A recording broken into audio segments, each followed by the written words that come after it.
Hello students and friends, ये solid state की मैं 5वीं वीडियो पार्ट 5 लेके आ रहा हूँ। माँ पीताम्बरा केमिस्ट्री यूट्यूब चैनल में आपका हार्दिक स्वागत है। और आप इस कोरोना टाइम लॉकडाउन में इसी तरह से मेहनत करते रहिए। अब हम अंतराणविक आक्रमण के आधार पर क्रिस्टलीय ठोसों का वर्गीकरण पढ़ चुके थे। अंतराणविक आक्रमण के आधार पर क्रिस्टलीय ठोसों का वर्गीकरण पढ़ चुके थे, जिसमें हमने पहला आणविक ठोस पढ़ा दिया था। कौन सा ठोस पढ़ा दिया था? आणविक ठोस। पहला आणविक ठोस हमने पढ़ा दिया था। आणविक ठोस में हमने ध्रुवीय, अध्रुवीय और हाइड्रोजन बंधित आणविक ठोस पढ़ा दिए थे। कौन कौन से? ध्रुवीय आणविक ठोस और अध्रुवीय आणविक ठोस, ये हमने पढ़ा दिए थे।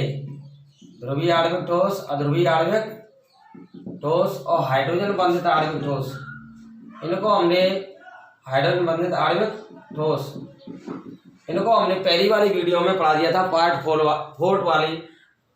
4 वाली वीडियो में हमने पढ़ा दिया था। अब हम बात करते हैं दूसरा जो ठोस है वो कौन सा है? क्रिस्टलीय ठोस है। अंतराणविक आक्रमण के आधार पर आयनिक ठोस। दूसरा जो ठोस है क्रिस्टलीय ठोस, आयनिक ठोस है। अंतराणविक आक्रमण के आधार पर आयनिक ठोस में क्या होते हैं? अवयवी कण आयन होते हैं। इनमें अवयवी कण क्या होते हैं? आयन होते हैं। अवयवी कण क्या होते हैं? इनमें आयन होते हैं। और बंधन आकर्षण बल, बंधन आकर्षण बल, इनमें आयनिक बंध होता है। क्या होता है? आयनिक बंध। इसको कूलामी बल या स्थिर वैद्युत आकर्षण बल भी बोलते हैं। कूलामी बल को क्या बोलते हैं? स्थिर वैद्युत आकर्षण बल भी बोलते हैं। क्या बोलते हैं? स्थिर वैद्युत आकर्षण बल भी बोलते हैं कूलामी बल को। ठीक है, आयनिक बंध, कूलामी बल और स्थिर वैद्युत आकर्षण बल।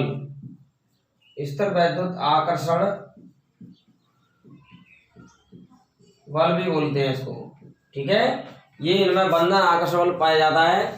ठीक है, इसके एग्जाम्पल देखेंगे तो क्या क्या एग्जाम्पल हो सकते हैं? NaCl, KCl, Na2SO4, ठीक है, K2SO4, CaF2, CaF2 को हम फ्लोरोस्पार बोलते हैं। क्या बोलते हैं? फ्लोरोस्पार। ठीक है, बहुत सारे उदाहरण हो सकते हैं। अम्ल और क्षार की अभिक्रिया से बने हुए जो लवण हैं वो आयनिक ठोस होते हैं। वो सभी आयनिक ठोस हो जाएंगे। ठीक है, अब आयनिक ठोसों की एक विशेषता होती है। आयनिक ठोस अपनी शुद्ध ठोस अवस्था में विद्युत के कुचालक होते हैं। विद्युत के क्या होते हैं? कुचालक होते हैं। परंतु गलित, मोल्टन एवं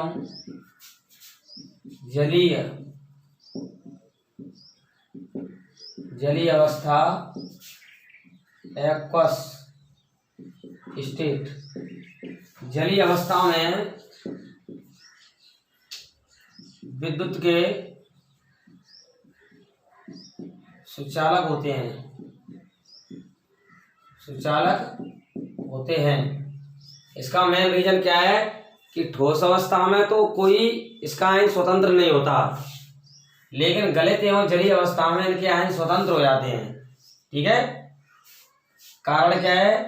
कारण ठोस अवस्था में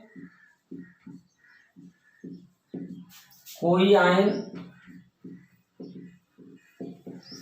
स्वतंत्र नहीं होता, इसलिए तो क्या हो गया? कुचालक। लेकिन गलित व जलीय अवस्था में आयन स्वतंत्र होने से विद्युत धारा प्रवाह करने से क्या हो जाते हैं, सुचालक हो जाते हैं। क्या हो जाते हैं, सुचालक या चालक हो जाते हैं। तो ये बहुत ही इंपॉर्टेंट क्वेश्चन है, ठीक है, कि क्या कारण है आयनिक ठोस। आयनिक ठोस अपनी शुद्ध ठोस अवस्था में विद्युत के कुचालक होते हैं, जबकि गलित एवं जलीय अवस्था में विद्युत के सुचालक होते हैं। तो इसका कारण क्या है, ठोस अवस्था में कोई आयन इनका स्वतंत्र नहीं होता, क्योंकि क्रिस्टल जालक में वो बंधे रहते हैं धनायन और ऋणायन, इसलिए वो विद्युत के कुचालक होते हैं। परंतु गलित व जलीय अवस्था में ये आयन स्वतंत्र हो जाते हैं, जिससे विद्युत धारा प्रवाहित कर देते हैं और इसलिए सुचालक हो जाते हैं। ओके, इतना जो आपने पढ़ लिया इसका आप स्क्रीनशॉट ले सकते हैं। इससे आगे हम चलेंगे। इनके मैंने उदाहरण बता दिए और देखिए इनकी भौतिक प्रकृति देखेंगे तो ये भौतिक प्रकृति आयनिक ठोसों की भौतिक प्रकृति कठोर होती है, हार्ड, परंतु भंगुर होते हैं। भंगुर यानी ब्रिटल नेचर के होते हैं, ठीक है, भंगुर ब्रिटल नेचर के होते हैं। इसका मतलब क्या है कि इन पर कोई बाह्य बल लगाया जाए, बाह्य बल से आयनिक ठोस चूर्णित हो जाते हैं। क्या हो जाते हैं, चूर्णित। और चूर्णित होने के गुण को क्या कहते हैं, भंगुर गुण कहते हैं। बाह्य बल से आयनिक ठोस चूर्णित हो जाते हैं, जिससे ये क्या हो जाते हैं, भंगुर गुण दर्शाते हैं। और दूसरी बात, ये चूर्णित अवस्था में क्यों बदल जाते हैं, क्योंकि जब बाह्य बल लगाते हैं तो समान आयन धनायन व धनायन पास आ जाते हैं, ऋणायन व ऋणायन पास आ जाते हैं, जिससे प्रतिकर्षण होता है। उनमें क्या होता है, प्रतिकर्षण होता है। प्रतिकर्षण होने से वो क्या हो जाए, टूट जाते हैं, चूर्णित हो जाते हैं, ठीक है। तो इसलिए आयनिक ठोसों में बाह्य बल लगाने से वो चूर्णित हो जाते हैं, क्योंकि समान आयन धनायन व धनायन ऐसे ही ऋणायन व ऋणायन पास पास आने से प्रतिकर्षण होता है, जिससे वो चूर्णित हो जाते हैं। इस गुण को भंगुर गुण कहते हैं। तो आयनिक ठोसों में भंगुर गुण पाया जाता है। इनका जो गलनांक होगा, गलनांक उच्च होता है। गलनांक क्या होता है, उच्च। तो ये मैंने आयनिक ठोसों के बारे में बताया। तीसरा ठोस है धात्विक ठोस। तीसरा ठोस कौन सा है, धात्विक ठोस। इसको हम मेटालिक सॉलिड कहते हैं, ठीक है। धात्विक ठोस, मेटालिक सॉलिड। धात्विक ठोस मेटालिक सॉलिड के बारे में हम चर्चा करेंगे। धात्विक ठोस मेटालिक सॉलिड, ये जो धात्विक ठोस है मेटालिक ठोस, इसमें अवयवी कण क्या होगा, धात्विक ठोस में, मेटालिक ठोस में, धात्विक ठोस में अवयवी कण धात्विक आयन होंगे। क्या होंगे, धात्विक आयन, ठीक है। ये धात्विक आयन इलेक्ट्रॉनों के समुद्र में डूबे रहते हैं, जिससे इलेक्ट्रॉन तथा धात्विक आयन को हम कर्नेल कहते हैं। क्या कहते हैं, कर्नेल, या फिर धातु अष्टी कहते हैं। क्या कहते हैं, धातु अष्टी, ठीक है। धात्विक ठोसों में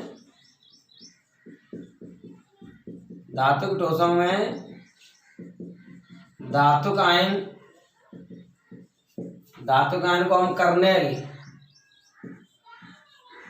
या धातु अष्टी भी कहते हैं। धातु अष्टी इलेक्ट्रॉनों के समुद्र में डूबे रहते हैं।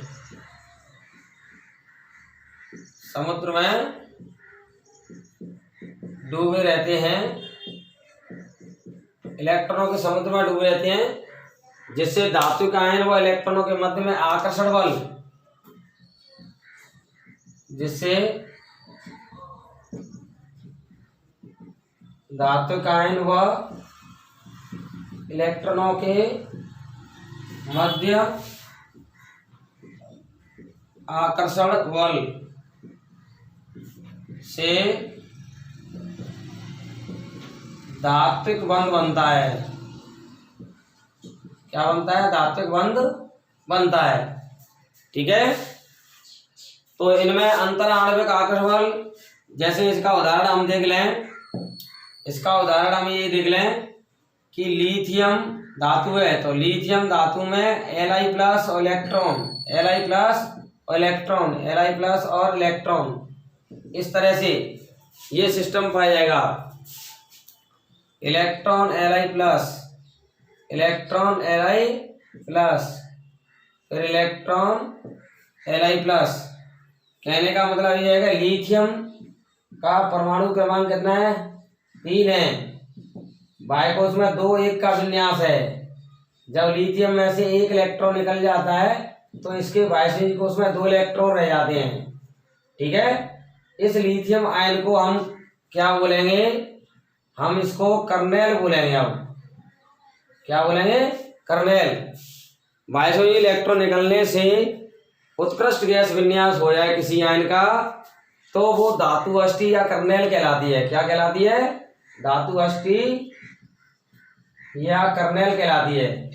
ठीक है, जैसे लिथियम में से 1 इलेक्ट्रॉन निकल जाए तो 2 इलेक्ट्रॉन रह जाएंगे, तो हीलियम के समान उत्कृष्ट गैस विन्यास हो जाएगा। ऐसी सोडियम है, सोडियम का 11 परमाणु क्रमांक होता है, 2 8 1 की व्यवस्था होती है। इसमें से 1 इलेक्ट्रॉन निकल जाए तो 2 8 रह जाएंगे, तो सोडियम धनायन, सोडियम धनायन को हम क्या बोलेंगे, कर्नेल बोलेंगे। क्या बोलेंगे इसको, कर्नेल। कहने का मतलब धातु का आयन जो इसमें से 1 इलेक्ट्रॉन निकल रहा है वो इलेक्ट्रॉन से धातु का आयन के संपर्क में ही रहेंगे उसी धातु के अंदर, तो धातु का आयन वो इलेक्ट्रॉनों के मध्य में जो आकर्षण बल होगा वो कमरे के ताप पर धातु में अंदर ऐसा होता है कि वो अपने इलेक्ट्रॉन को वहीं ढीला छोड़ देते हैं चालकता बैंड में से बाहर से। तो इलेक्ट्रॉन और धातु का आयन के मध्य में आकर्षण बल से जो बंध बनता है वो धात्विक बंध कहलाता है।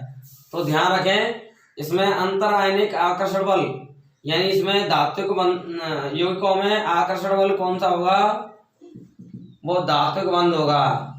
कौन सा, धात्विक बंध। और ये ठोस अवस्था में भी विद्युत के सुचालक होते हैं और गलित अवस्था में भी विद्युत के सुचालक होते हैं।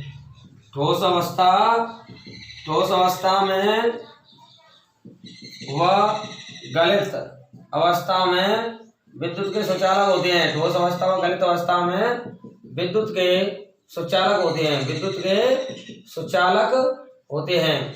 ठीक है, ठोस अवस्था और गलित अवस्था दोनों में ही विद्युत के सुचालक होते हैं।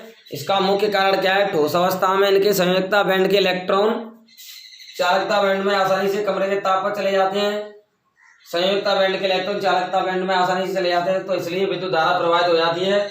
और गलित अवस्था में इसके धात्विक आयन स्वतंत्र हो जाएंगे तो विद्युत धारा प्रवाहित हो जाती है। ठीक है, तो इस तरह से ये धात्विक ठोस है। ठोस अवस्था एवं गलित अवस्था दोनों में ही विद्युत के सुचालक होते हैं। उसका मुख्य कारण क्या है, ठोस अवस्था में इनके संयोजकता बैंड के इलेक्ट्रॉन चालकता बैंड में चले जाते हैं, संयोजकता बैंड के इलेक्ट्रॉन चालकता बैंड में चले जाते हैं। और गलित अवस्था में इनके धात्विक आयन स्वतंत्र होने से आवेश प्रवाह कर देते हैं, इसलिए विद्युत धारा प्रवाहित कर देते हैं। एग्जाम्पल देखेंगे, सभी धातु आ जाएंगे इसमें, सभी धातु जैसे लिथियम है, पोटेशियम है, सोडियम है, Au, एल्यूमिनियम, Ag, ठीक है, Cu, Fe, जितने भी धातु हैं वो सभी धातु इसमें आ जाएंगे। और इसके बाद इनका गलनांक देखेंगे तो गलनांक इनका भी उच्च होता है, गलनांक भी क्या होता है, इनका उच्च होता है। अब हम बात करेंगे चौथा जो क्रिस्टलीय ठोस है उसके बारे में। चौथा क्रिस्टलीय ठोस है सहसंयोजक या नेटवर्क ठोस। सहसंयोजक या नेटवर्क ठोस, सहसंयोजक या नेटवर्क ठोस को हम परिभाषित करेंगे तो इनमें अवयवी कण क्या होता है, इनमें अवयवी कण होता है परमाणु। ध्यान रखें, ये बहुत ही इम्पोर्टेंट है, सभी से हटके है ये, तो इसलिए ये महत्वपूर्ण है। ये ऐसा कौन सा क्रिस्टलीय ठोस है जिनमें अवयवी कण परमाणु होता है, तो वह सहसंयोजक है। जबकि आणविक ठोस में अवयवी कण अणु तो होता था, जब आयनिक ठोस में आयन होता था, धात्विक ठोस में धात्विक आयन होते थे। ठीक है, इनमें जो आकर्षण बल होगा वो सहसंयोजक बंध होता है। आकर्षण बल परमाणुओं के बीच में जो आकर्षण बल होता है वो सहसंयोजक बंध होता है। क्या होता है? सहसंयोजक बंध। इनकी भौतिक प्रकृति देखेंगे।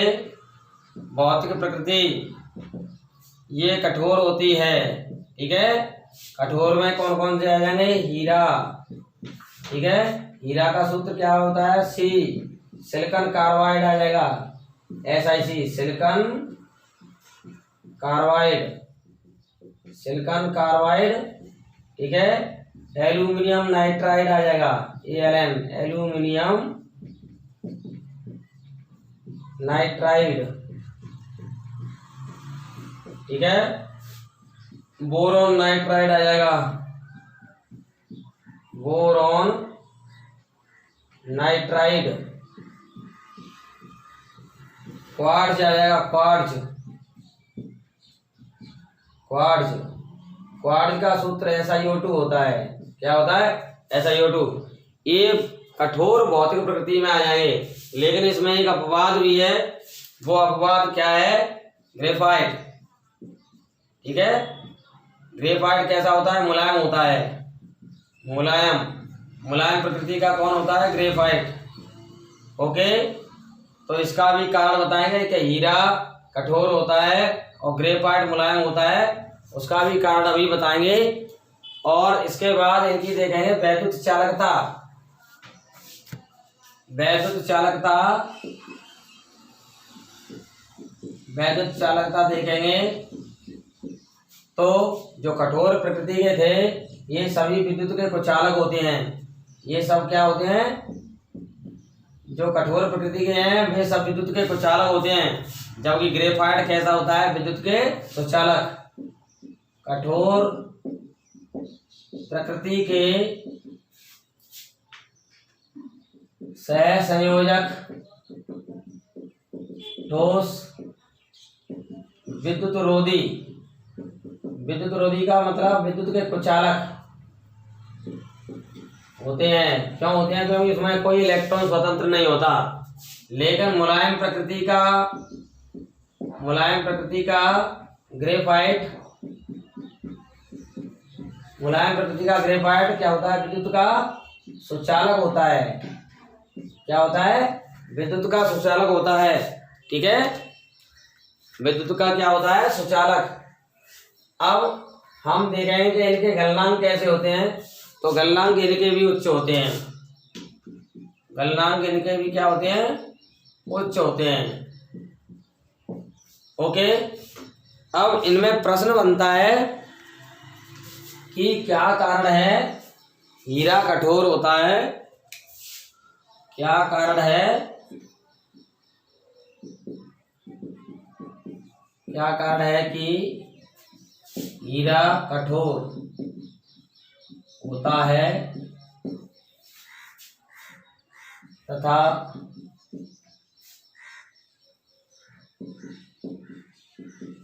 ग्रेफाइट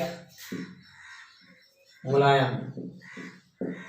ठीक है, हीरा में क्या होता है कि प्रत्येक कार्बन के पास जो चारों इलेक्ट्रॉन होते हैं वो चारों इलेक्ट्रॉन सहसंयोजक बंध बनाने में भाग ले जाते हैं। कौन से बंध बनाने में भाग ले जाते हैं? सहसंयोजक बंध बनाने में भाग ले जाते हैं।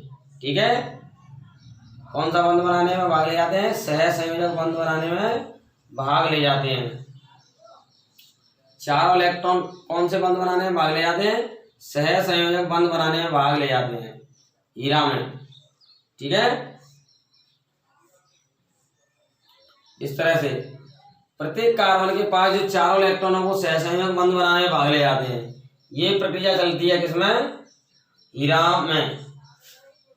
प्रत्येक कार्बन के चारों इलेक्ट्रॉन सहसंयोजक बंध बनाने में भाग ले जाते हैं, जिससे विशाल त्रिविमीय चतुष्फलकी संरचना बनती है। इसलिए हीरा कठोर होता है। ओके, आंसर में क्या होगा? हीरा में कार्बन के चारों इलेक्ट्रॉन लगातार सह संयोजक बंध बनाकर विशाल त्रिविमीय चतुष्फलकीय संरचना, ये याद कर लो, विशाल त्रिविमीय चतुष्फलकीय संरचना बना लेते हैं। इसलिए हीरा कठोर होता है, ठीक है। और इसके साथ साथ देखें, हीरा कठोर होता है और ग्रेफाइट मुलायम क्यों होता है, जबकि ग्रेफाइट में एक षटकोणीय परत दूसरी षटकोणीय परत पर कमरे के ताप पर फिसलती रहती है, फिसलती रहती है, क्योंकि उनके मध्य के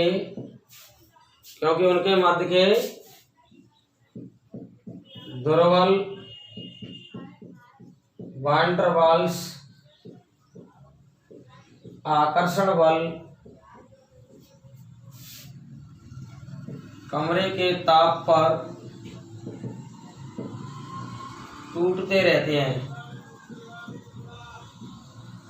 इसलिए ग्रेफाइट में एक परत दूसरी परत पर ऐसे फिसलती रहती है, कमरे के ताप पर षटकोणीय परत दूसरी षटकोणीय परत पर फिसलती रहती हैं, क्योंकि उनके मध्य कमरे के ताप पर जो दुर्बल वान डर वाल्स आकर्षण जो लगा है उनके मध्य वो टूटता रहता है, ठीक है। इसलिए ग्रेफाइट क्या होता है, मुलायम होता है। क्या होता है ग्रेफाइट, इसलिए क्या होता है, मुलायम होता है। ओके, देखो ग्रेफाइट में क्या है, एक षटकोणीय परत दूसरी षटकोणीय परत से दुर्बल वान डर वाल्स आकर्षण से जुड़ी रहती है, और वो परतें कमरे के ताप पर एक दूसरे पर फिसलती रहती हैं, क्योंकि वो दुर्बल वान डर वाल्स आकर्षण कमरे के ताप पर टूटते रहते हैं, ठीक है। और टूटते रहने से वो फिसल जाती हैं। जैसे एक षटकोणीय परत जी है, ठीक है,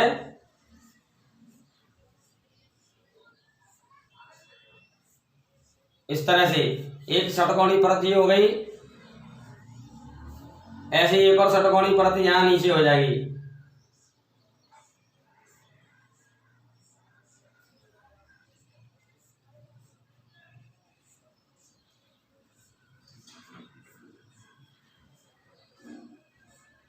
ये षटकोणीय परतें, आपको पता है कि इन दोनों के मध्य में जो आकर्षण बल होगा वो 3.40 एंगस्ट्रॉम की दूरी होती है। ये मतलब काफी दूरी पर जो आकर्षण बल लग रहा है दुर्बल वान डर वाल्स आकर्षण बल है। क्या है, दुर्बल वान डर वाल्स आकर्षण बल है। ये दुर्बल वान डर वाल्स आकर्षण बल कमरे के ताप पर टूटता रहता है, इसलिए ये परतें एक दूसरे पर फिसलती रहती हैं, और फिसलती रहने से ग्रेफाइट कैसा हो जाता है, मुलायम हो जाता है। कैसा हो जाता है, मुलायम। ओके, तो आपको ये क्वेश्चन समझ में आ गया होगा। हीरा कठोर क्यों होता है, क्योंकि इसमें कार्बन के चारों इलेक्ट्रॉन लगातार सहसंयोजक बंध बना करके विशाल त्रिविमीय चतुष्फलकीय संरचना बना लेते हैं, जिससे वो कठोर हो जाता है। जबकि ग्रेफाइट में प्रत्येक कार्बन के पास जो इलेक्ट्रॉन होते हैं 4, उनमें से 3 इलेक्ट्रॉन ही सहसंयोजक बंध बनाने में भाग लेते हैं, चौथा इलेक्ट्रॉन उसके पास रह जाता है शेष।